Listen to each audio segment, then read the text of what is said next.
Hello, everyone, and welcome back to DSP versus the Internet, episode 56. We are now into the submissions tier, meaning this is everyone at the submissions tier membership on this channel had an equal chance to submit a clip, and this is a randomized playlist. So we'll see what order we go, and we'll see what's up next. Here we go. What is next? I don't know. Let's find out. Nobody cares about you. I remember growing up Thanks. just feeling different. I always feel like I'm left out of things. Growing up, I used to always care about people and put others first. When I used to go out and play with my friends at the park or when there's snack This is time ultra and depressing. What an ultra depressing video. Life Rant, Litty, 4 months ago. A guy who just sits in his car and talks, and it's like super depressing. class, I used to always go to the corner store and buy a lot of snacks and drinks. And when I would get back to the park, I would share with everybody, and everybody would be happy. And I would make sure I give everybody a bag of chips. And if they didn't want something to eat, I would give them a drink. And you know, when we're all kids, we just eat chips and drink hugs. Back when chips used to be a quarter and a small hug drink would be a quarter. Those were the good times. And I remember during class when How old is he? Like 47 or something? Because even when I was a kid, I don't think that a bag of chips was a quarter. I'm serious. Like, maybe in the early days when I went to arcades, so like the late 80s, there would be vending machines where a quarter you get a bag of chips. But I mean, that was so long ago. This guy looks like he's 20.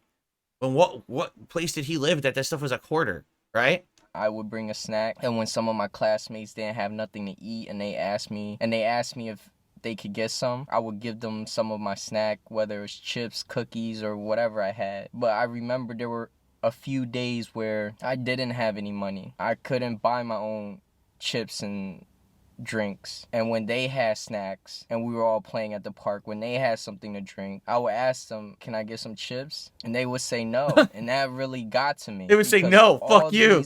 All this time, I got y'all backs. I would share with Wow. everybody. But then when I'm down, when I don't have any money, when I have nothing to eat, nobody cared about me. I just sat by myself, and I just felt stupid.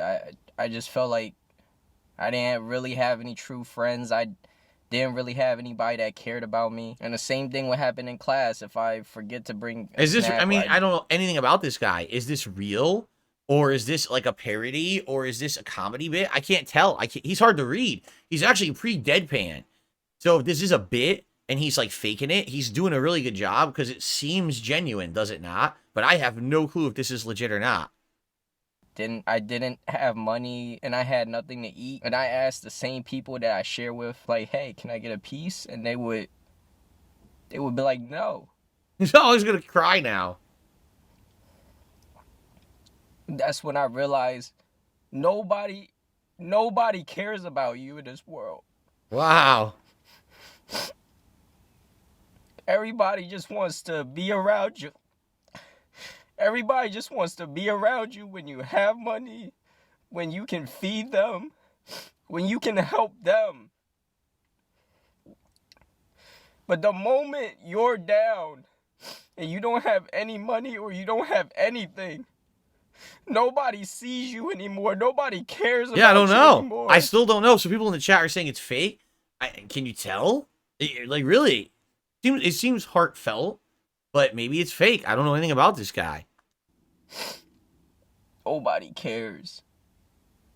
And life just sucks. I remember when I was younger, just growing up being different and just feeling like I was ugly. And I used to think, like, if I could just be average, if I could just fit in with everybody else and just get along, how life would be so much better. And I remember one time I was at the playground with my friends, and there was this one girl that came up to me, and she was like, I've never met somebody as ugly as you. Like, you're so ugly. No! Oh! Like, you're really ugly. Oh! I remember telling her, I remember saying, like, I know I'm ugly. And I wish I was better looking. Damn. But I'm not. Nobody cares about you. And life itself is just a constant struggle. I feel like I can never get a peace of mind. There's always the next challenge. Let's fast forward a bit and see what's like later on in the video. He's just sitting here for like 10 minutes talking. What's at the end of the video? Like here. I don't know. It's tough. I just constantly tell myself the best thing that I could do is just keep holding on and just keep pushing. I just gotta take it one day at a time. How is it comedy and though? focus on Like I can what's- understand if this is like a dramatic acting scene or something. It's not comedy though. Like what's meant to be funny about it? It's like ultra depressing if it's fake, which it seems like you guys are saying it is. I would say he could probably be a good actor because that's pretty good. But I don't see what's funny about this. Like there's nothing funny about someone pretending like people just completely mistreated them. You know what I'm saying? I don't know. It's supposed to be satire. I don't know what the hell it's satirical about. It seems like a real life situation. I don't know. And again, he says the chips were a quarter, and he looks like he's 18. So I don't know. Where was he buying chips for a quarter like a few years ago? I don't know. Man, in the middle of the pandemic, when they were handing out toilet paper for free at the corner. What?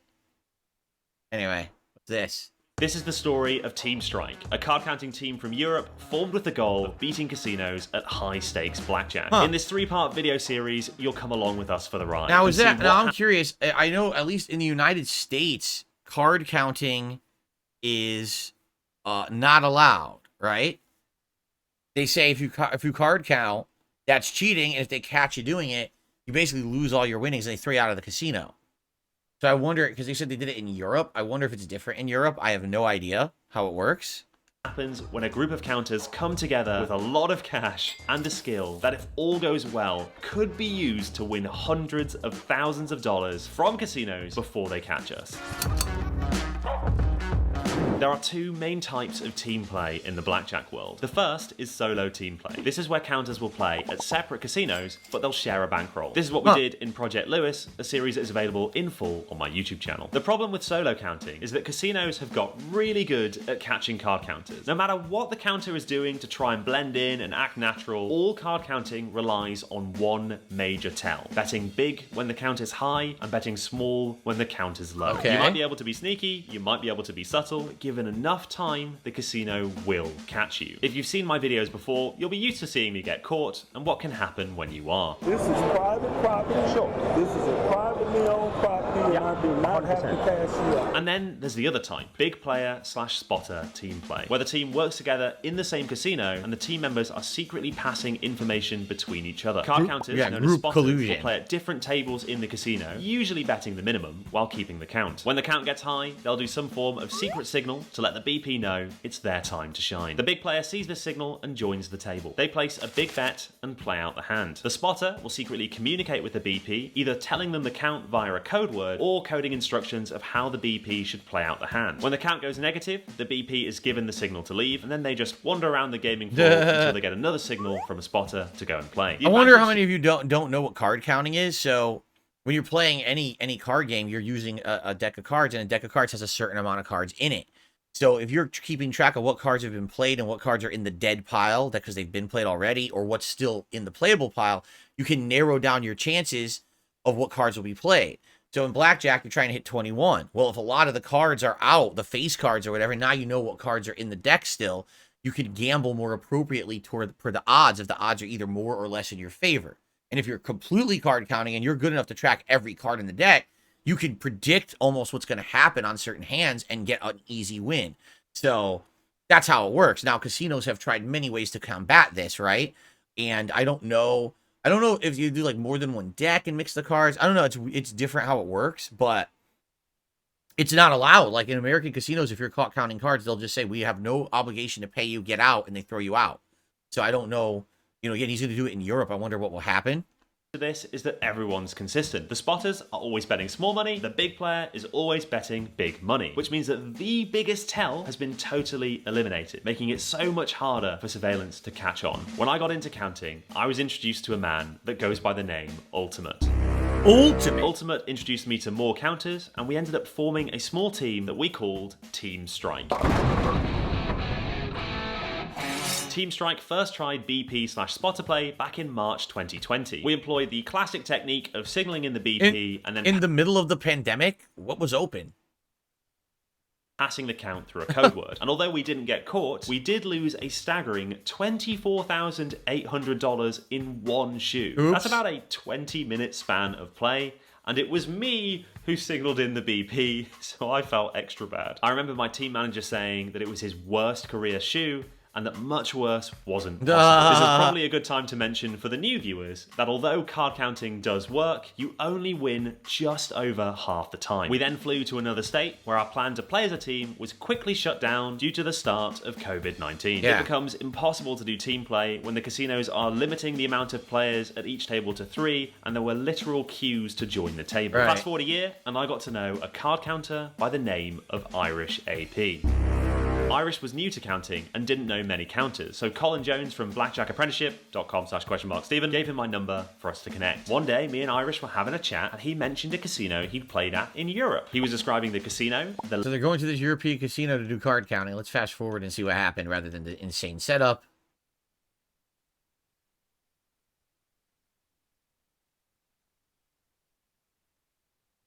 Okay.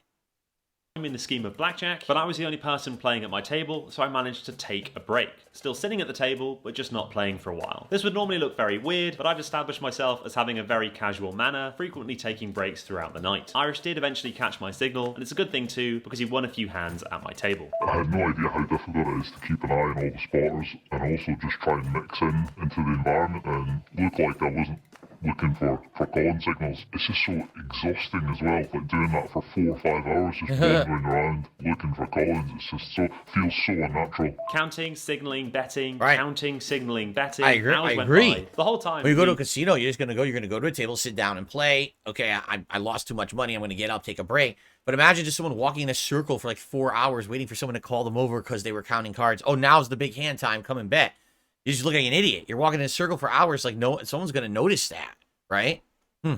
Not knowing if we were winning. It was getting near to closing time and we started to get heat. Our BP was experiencing that classic shift in friendliness. At one point, the managers were bending over backwards to keep Irish happy. Can we get you a drink, sir? Is there anything you need, sir? But there was a definite shift. No one was being rude to Irish, but they were being less warm. Not long after that, I spotted something pretty major. I saw on one of the pit boss computers a picture of someone's driver's license. I couldn't see whose it was, but I could see that it was a UK driver's license. Now, we weren't in England, so there were very, very few people from the UK in this casino, and I was one of them. I was pretty sure it was mine. A few minutes later, Irish messaged the group chat. Guys, the owner, old guy with white hair, is watching the BJ tapes back. He's onto us. This triggered some alarm in the chat. Cash out, then buy in. Why? Mitigate risk? Do you know or guess? Anon's fear is we won't get the money if they should find out. Let's stay cool. Pretty sure they know. No cash out, stay cool. They won't have the balls to refuse. The team was split. If they were onto us, nothing we did now would change anything. We'd eventually get caught and they had our IDs, so there wasn't any benefit to stopping. Why not just keep playing and maximize the opportunity? Unless they decided to withhold the cash and refuse to pay out Irish. And let me reiterate, there has been some shady stuff that has happened in European casinos, so it was a very realistic possibility. Ultimate and Irish had a quick meeting in the toilets to discuss, and it was decided. We'd play until just before the casino closed, around 4 AM. The pit boss said the name of Anonymous. It was time to go. We each cashed out, leaving a little bit of time between each of us. I cashed out first and went to the nearby McDonald's, our meeting point. So I just got out of the casino, and now I'm at the meeting point, and the others are going to slowly filter. It's funny. It's like a Definitely. real life, like Ocean's 11 caper or something, right? Because they're trying to pull this off. It looks like they're onto us. Whether or not that's the end of it is up for debate. I reckon that's us done. As I was leaving, I checked the group chat and saw the good news. Plus £36,000. We'd won £36,000. Nice. Plus £36,000 cashed out, no problems. I'd later learn that in this entire first session, we were never down. We'd also won just over double our EV, which basically means we got lucky on top of the counting. The next day, we went back. We were actually placing bets about whether or not we'd all be banned. We thought it was pretty unlikely we'd get time in, but there was a chance, and as we've come to learn, never underestimate the intelligence or stupidity of casinos. We stayed at the Airbnb while we sent in our first spotter. Damn, There's only okay. 4 minutes left. I kind of want to see what happened. It it's sounds like they're going to get already caught this time. discussing, This is interesting. your callbacks, is that okay? I mean, why would you go back? I guess they can't technically take the money back. They've already cashed out the night before. But it's pretty obvious they're gonna be on to you, right? After the one win, just get the hell out of there, right? I don't know. Well, maybe they wanted to get caught. Who's banned? Irish, my friend. No, he's banned. He wasn't the only one, as when I got to the front desk, I was told that my membership had been revoked. I asked why I'd been banned, and the guy looked at the screen and in total shock said, apparently you're part of a card counting team? Thanks to good old GDPR law, I asked him to print out my profile and give it to me. And sure enough, part of a 5-person card counting team. Wait a second. Me, Ultimate, Anonymous, Irish AP.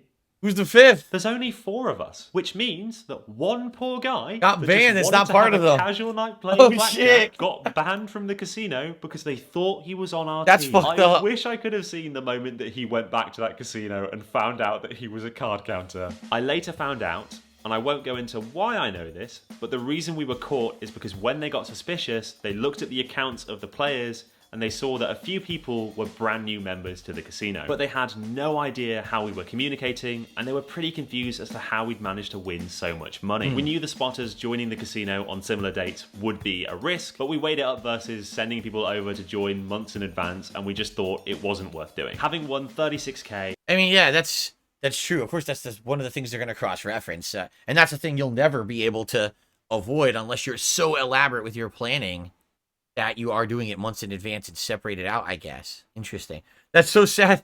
They banned some innocent guy. It had nothing to do with it. That was an interesting video. I wonder how, again, this is a channel, right? So I wonder how often they do this and how often they get away with it, because I'm almost positive. I don't know. See, I don't know. Is it illegal to count cards, or is it just against casino policy and the casino has the right to ban you and not have you back? But it's not illegal. Like, you don't get in trouble for it. I don't know. I actually don't know the answer to that. So, sounds to me like they got... I mean, if it was illegal, how would they be talking about it in a video? They're giving all the legal evidence that they committed a crime, so I'm assuming it's not illegal. It's just against casino policy, I guess. Right? Okay. Warhammer! This sounds familiar. With the return of the old world come the warriors of chaos, and among their endless hordes are the corrupted forms of the Chaos Dragons. Available as a...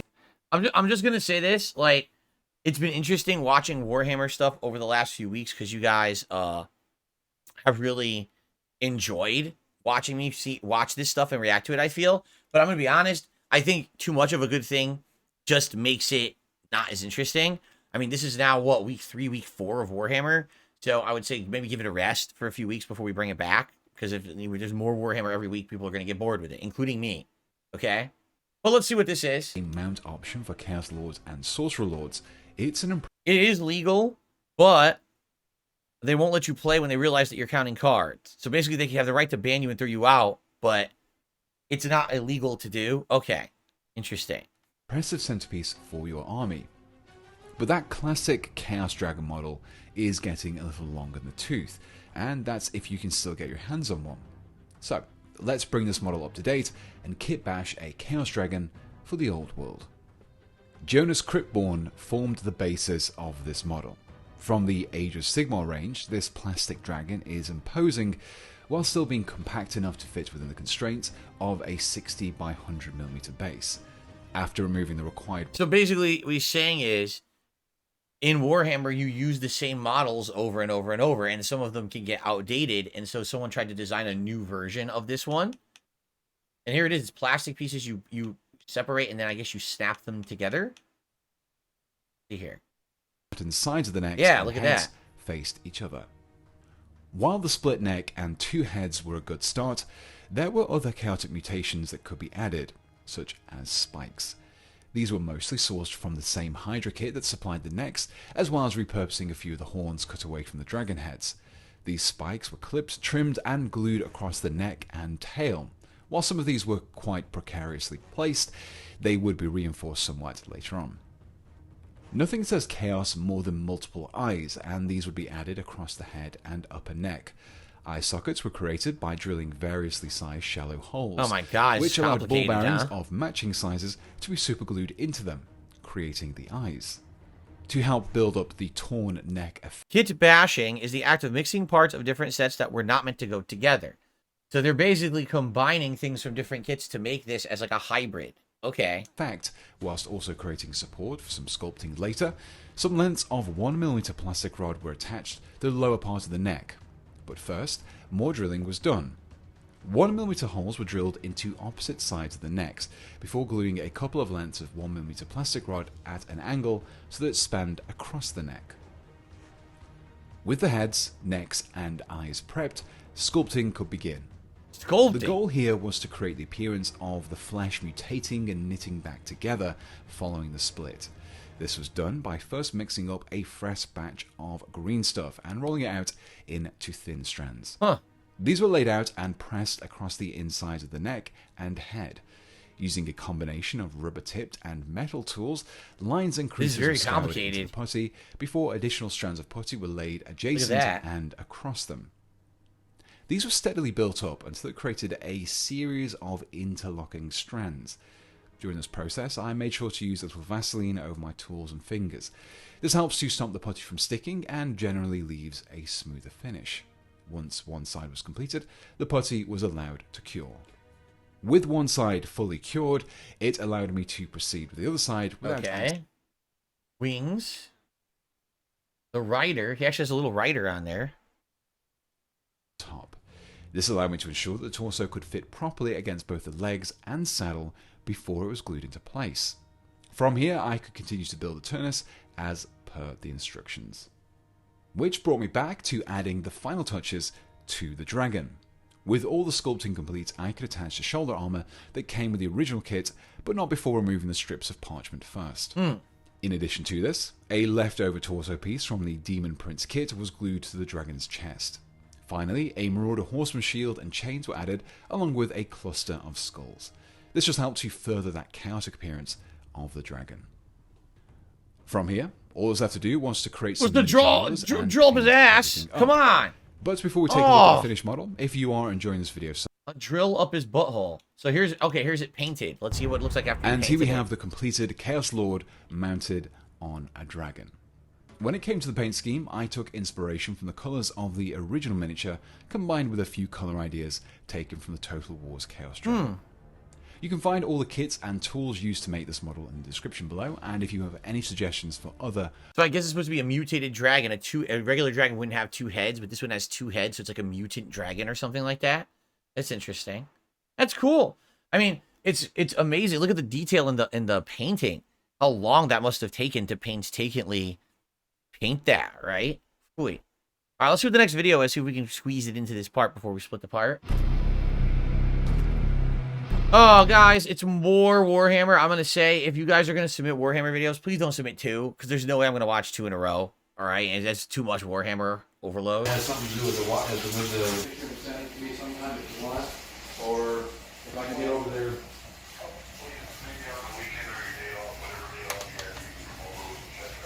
Yeah, I figure I probably end up. Oh, God, that's awful. Yeah, He's simulating a fire alarm. Oh, he's fooling him into thinking it's the fire alarm. Yeah, I had a. This one. Is it you? Are you kidding me, Aiden? You are so funny.